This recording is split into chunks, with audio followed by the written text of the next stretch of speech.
अस्सलाम वालेकुम दोस्तों, आप देख रहे हैं एमजेड स्टूडियो और मैं हूं आपका दोस्त मोहम्मद जमाल। आज एक और नई वीडियो लेकर आपकी खिदमत के अंदर हाजिर हूं। दोस्तों, क्रिकेट के शौकीन के लिए खुशखबरी है। लॉर्ड्स क्रिकेट ग्राउंड में नई तारीख रकम। कमज़ोर तरीन पाकिस्तानी टीम ने फतह अपने नाम कर ली और इंग्लैंड को उनके घर में शिकस्त दे दी। पाकिस्तान ने लॉर्ड्स टेस्ट में 9 विकेटों से कामयाबी हासिल करके 2 टेस्ट मैचेस की सीरीज में 1-0 की बढ़तरी हासिल कर लिया है।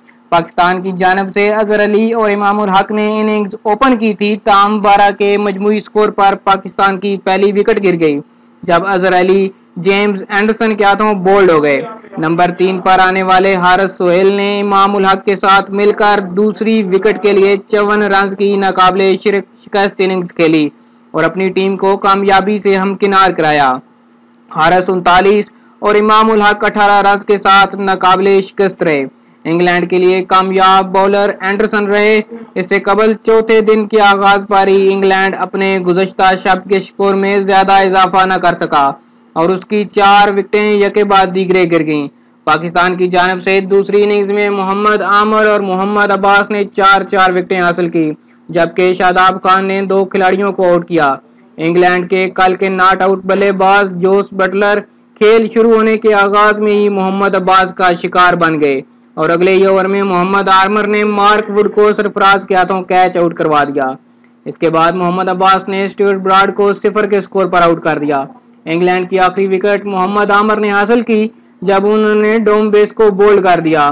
पाकिस्तान की जानब से दूसरी इनिंग्स में मोहम्मद आमर और मोहम्मद अब्बास ने 4-4 विकेटें हासिल की, जबकि शादाब खान ने 2 खिलाड़ियों को आउट किया।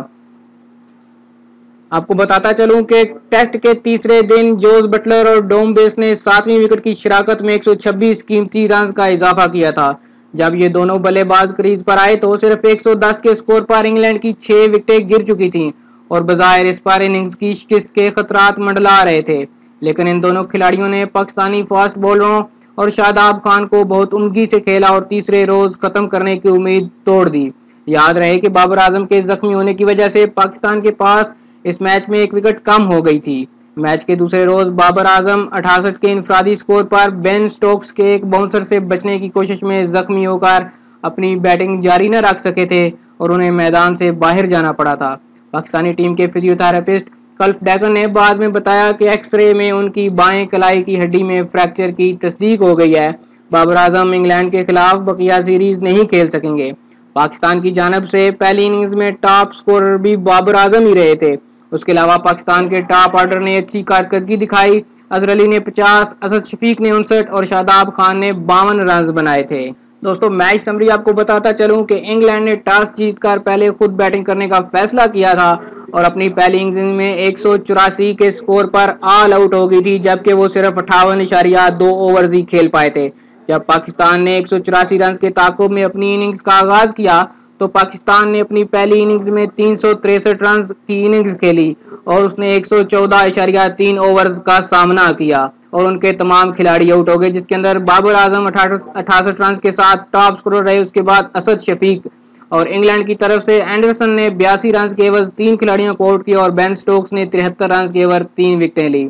इंग्लैंड ने अपनी दूसरी इनिंग्स का आगाज किया तो उसने 242 रन का इजाफा किया। उसके बाद पाकिस्तान को और तमाम खिलाड़ी आउट हो गए। पाकिस्तान को 66 रन का टारगेट मिला, जिसको पाकिस्तान ने 12.4 ओवर में ही 1 विकेट के नुकसान पर पूरा कर लिया।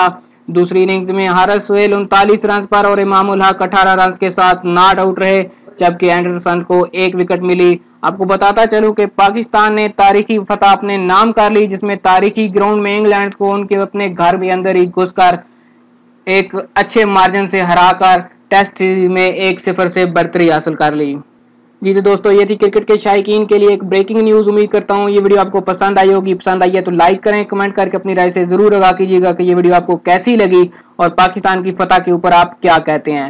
जिन दोस्तों ने चैनल को सब्सक्राइब नहीं किया वो सब्सक्राइब कर लें ताकि इस तरह की मालूमाती वीडियोस आपको रोजाना की बुनियाद पर मिलती रहें। वीडियो देखने के लिए आप सब दोस्तों का शुक्रिया।